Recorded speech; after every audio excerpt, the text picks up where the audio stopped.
Basi nataka tuangalie jambo moja sasa hivi. Kosa la mwanadamu kwa Mungu ni nini? Mpaka tunasema mwanadamu amekosana na Mungu. Amefanya nini? Kwani hilo kosa likoje? Ni muhimu tujue hili kwa sababu taswira za wengi ziko tofauti. Wengine wanasema kosa kubwa ni kuua, wengine wanasema ni kuiba, wengine wanasema ni uzinzi. Kila mmoja anavyoweza kuzungumza juu ya swala la kosa la mwanadamu mbele za Mungu. Lakini nataka tuone kwanza ili kosa ni nini. Na tunapozungumza mtu ana dhambi, maana yake amekosea kwa Mungu. Sasa kukosea kwake ni kwamba mtu huyu anaweza kawa ameacha kusudi la Mungu au ameondoka kwenye mpango, kwenye ile ramani ambayo Mungu ameiweka, yeye huyu mtu akaondoka. Tayari hilo ndio kosa. Hilo ndio kosa la kwanza kabisa. Na tamani tuangalie kitabu cha Mwanzo, tukajifunze kwanza mwanzo wa kosa upo katika kitabu cha Mwanzo.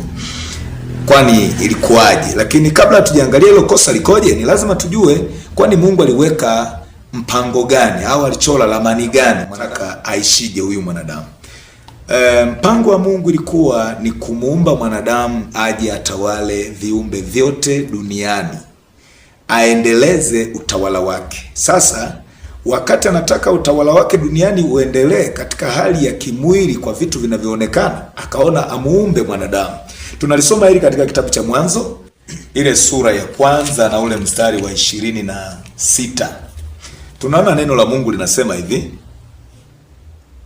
Mungu akasema, na tumfanye mtu kwa mfano wetu na kwa sura yetu, wakatawale samaki wa baharini na ndege wa angani na wanyama wa nchi yote, pia na kila chenye kutambaa kitambaacho juu ya nchi. Unaona sasa? Kwa Mungu anataka kufanya uumbaji uwe kamilifu. Anagundua ni lazima pawe na mtu wa kuvitawala hivyo vitu. Atawale samaki, atawale wadudu, atawale ndege, atawale wanyama, vitu vyote avitawale. Kwa mpango wa Mungu alitaka hivyo. Kwa alipokuwa anamleta Adam, alijua kabisa ni mtu atakaye tawala, atakaye simamia, atakaye miliki. Kutawala ni kusimamia ili kuweka utaratibu, mpangilio wa vitu. Na ndio maana katika kile kitabu cha Mwanzo, ile sura ya pili, unaona kuna maelezo fulani Mungu anayasema. Naomba nisome mistari michache kwenye hii sura ya pili. Ule mstari wa 5 anasema hivi: hapakuwa na mche wa kondeni bado, wala mboga ya kondeni haijachipuka bado, kwa maana Bwana Mungu hajainyeshea nchi mvua, wala hapana mtu wa kuilima ardhi. Kwa hiyo Mungu aliweka vitu, akataja vitu katika kitabu cha Mwanzo. Alifanya vitu, akawa anataja hiki, akataja mimea, akataja wadudu, akataja kila kitu, hata anga hili na ardhi akavigawanya katika sura hii ya Mwanzo ya kwanza. Lakini tunaona anasema hakikutokea chochote kwa sababu ya mambo mawili hayakufanyika bado. Jambo la kwanza, linyeshewa, ni nchi haijanyeshewa na mvua. Lakini jambo la pili, hapana mtu wa kuilima ardhi. Kwa ni lazima apatikane mtu atakayeendeleza uumbaji wa Mungu. Ni kweli mimi Mungu nitakuwa nimeweka mbegu na miche hii itaota. Je, ile miche inayoota kwa muda mfupi ikafa, itakuwaje? Anatakiwa apatikane mwanadamu wa kuiendeleza. Ndio maana Mungu akamuumba mwanadamu. Kwa Mungu akawa anaweka ramani ya mwanadamu iwe hivyo. Na baada ya kumuumba, tunaangalia sasa kwa tunagundua kwamba mwanadamu anaumbwa ili kuendeleza mpango wa Mungu, kuendeleza kusudi la Mungu. Mwanadamu ameumbwa ili kuendeleza kusudi la Mungu. Kwa tunaposema mtu ametenda dhambi, maana yake ameondoka kwenye lile kusudi la Mungu, ile ramani ambayo Mungu amempangia mwanadamu, ameondoka kwenye ile ramani. Ndio maana tunasema huyu mtu ametenda dhambi. Katika ule mstari wa 15 mpaka wa 17 kitabu cha Mwanzo sura ya pili, anasema hivi, mstari wa 15 mpaka wa 17, anasema Bwana Mungu akamtoa huyo mtu, akamweka katika bustani ya Edeni, ailime na kuitunza. Bwana Mungu akamwagiza huyo mtu akisema, matunda ya kila mti wa bustani waweza kula, walakini matunda ya mti wa ujuzi wa mema na mabaya usile, kwa maana siku utakapokula matunda ya mti huo utakufa hakika. Sasa angalia ili neno utakufa hakika. Ili neno utakufa hakika lilikuwa linaweka kufunga kwamba ukikiuka hapa, mimi na wewe mkataba umeisha. Ukivunja hili, nimekuleta kwenye hii bustani ya Edeni uilime na kuitunza. Nimekuweka hapa, nimekukabidhi hivi vyote viko mikononi mwako. Lakini kimoja tu nakukataa, usikifanye hiki. Ukifanya hiki, tayari mimi na wewe mkataba umeisha. Mimi na wewe mkataba umeisha. Sasa wakati anazungumza hivyo, Mungu hakuona vyema sana azungumze hivi bila kuweka utaratibu. Alizungumza hivi kwa sababu anajua vyote nimemkabidhi. Na ndio maana ukiendelea hii sura ya pili, ukiendelea pale mbele kuanzia ule mstari utaenda kugundua kwamba Mungu anamkabidhi Adamu wanyama, anamletea mbele yake wanyama wa kila aina wapatie majina. Na kila mnyama aliyempatia Adamu jina lake likawa ndio hilo, halikubadilishwa. Kwa hiyo mpaka sasa tunasema mtu yeyote ukiona tunasema ametenda dhambi au amekosea, tafsiri yake ameondoka kwenye ramani ya Mungu. Hawezi kuitwa amekosea wakati yuko ndani ya ramani. Tunasema amekosea, ametenda dhambi kwa sababu ramani inakwenda kushoto, halafu yeye akaenda kulia. Tafsiri yake huyu mtu ni mwasi. Hata sasa kwenye masuala ya kawaida, ukichukua habari za wanandoa, ukichukua habari za kifamilia, za makampuni, taasisi mbalimbali, unagundua kwamba kila taasisi ina mwongozo wa kazi. Kazini unatakiwa ufike saa ngapi, utafanya majukumu gani, na muda wa kuondoka kazini ni saa ngapi, na kwa muda gani, kwa siku ngapi unatakiwa uwepo kazini. Na ndio maana unakuta serikalini watu wanakuwepo kazini kuanzia Jumatatu mpaka Ijumaa saa 9 funga ofisi, nenda kwenye weekend. Jumamosi ni kwa hiari, aidha kwa zile kazi za lazima. Lakini mkataba wao unaonyesha kwamba Jumamosi wanatakiwa wasifike. Ni kwa nini? Ni namna ambavyo wamekubaliana kwenye miongozo ya kiutawala husika. Sasa Mungu kwenye utawala wake alimpa kazi Adam ya kumiliki au kutawala na kusimamia, kupangilia, kuweka utaratibu wa vyote vitakavyokuwepo mbele yake.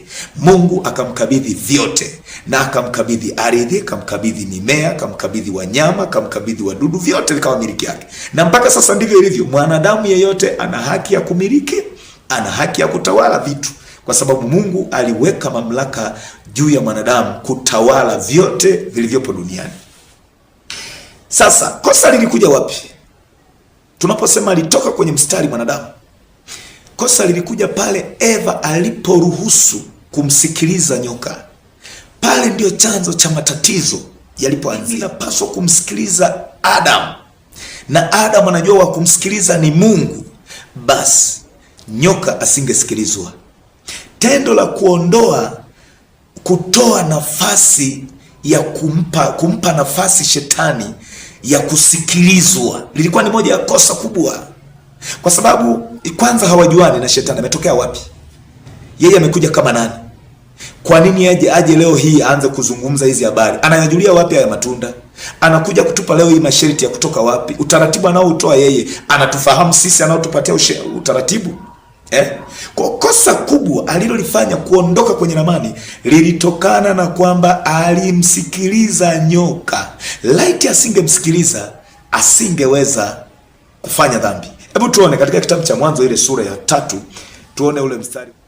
Naomba nianze ule wa 4. Anasema, nyoka akamwambia mwanamke, hakika hamtakufa, kwa maana Mungu anajua ya kwamba siku mtakayokula matunda ya mti huo mtafumbuliwa macho, nanyi mtakuwa kama Mungu, mkijua mema na mabaya. Naona mambo haya. Kwa hiyo tatizo ni kwamba alipompa kusikiliza, jamaa kajua nategua wapi ili ni wakamati, nategua wapi, akategua pale. Kwa nini alizungumza hivi? Ni kwa sababu mwanzoni kwenye ile mstari wa 2 na wa 3, maelezo ya mwanamke, anatoa siri ya utaratibu wa bustani ulivyo. Anatoa siri, anasema mwanamke akamwambia nyoka, matunda ya miti ya bustani twaweza kula, lakini matunda ya mti ulio katikati ya bustani Mungu amesema msiale wala msiaguse, msije mkafa. Naona sasa, kwa tayari kitendo tu cha kuruhusu kumsikiliza, akaingiza kosa la pili, akatoa siri ya kambi. Hii tunaita siri ya kambi. Mungu amefanya siri na wao. Matunda ya mti wa ujuzi wa mema na mabaya msiguse wala kuyala. Yeye anatoa siri, anasema eti amesema tukila tutakufa.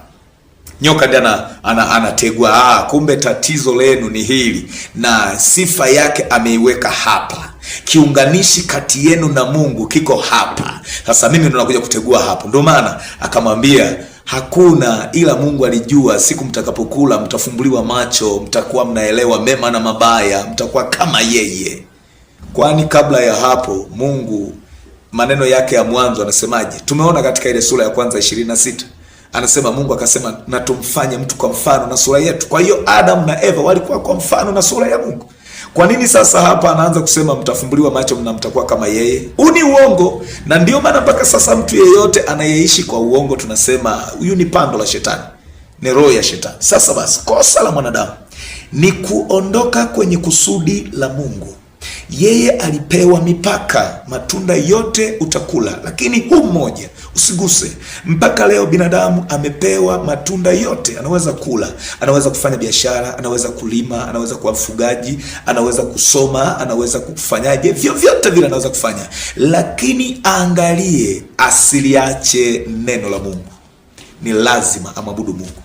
Sasa kama mtu hamwamini Yesu, mpaka leo mtu hamwamini Yesu, kutokumwamini Yesu haijalishi, lakini hamwamini Yesu anakwenda motoni. Anakwenda motoni. Yaani hiyo haijalishi, anakunywa hanywi, anaiba haibi, anaua haui, anatukana hatukani, ila hajamwamini Yesu anakwenda motoni. Hiyo haina chenga. Haina chenga. Naomba nihitimishe kwa lile andiko lililopo katika kitabu cha Yohana sura ya 3. Uone maneno haya yalivyo. Yaani hii haina chenga. Na ndio msingi mkubwa ambao mpaka dakika hii mwanadamu yeyote anapaswa aelewe. Anapaswa aelewe mwanadamu yeyote. Kitabu cha Yohana ile sura ya 3, nasoma mstari wa 18. Anasema hivi: amwaminie yeye hahukumiwi, asiyeamini amekwisha hukumiwa, kwa sababu hakuliamini jina la mwana pekee wa Mungu. Kwa hiyo mtu asiyemwamini Yesu amekwisha kuhukumiwa. Ina maana mpaka dakika hii yupo kwenye hukumu, kwa sababu hili neno amekwisha kuhukumiwa sio kwamba atahukumiwa, maanake ingekuwa ni baadaye. Sasa hii amekwisha kuhukumiwa, ina maana tayari hukumu imeshafungwa, amehukumiwa. Na ndio maana mtu aliyeko katika dhambi anaishi maisha ya tabu sana.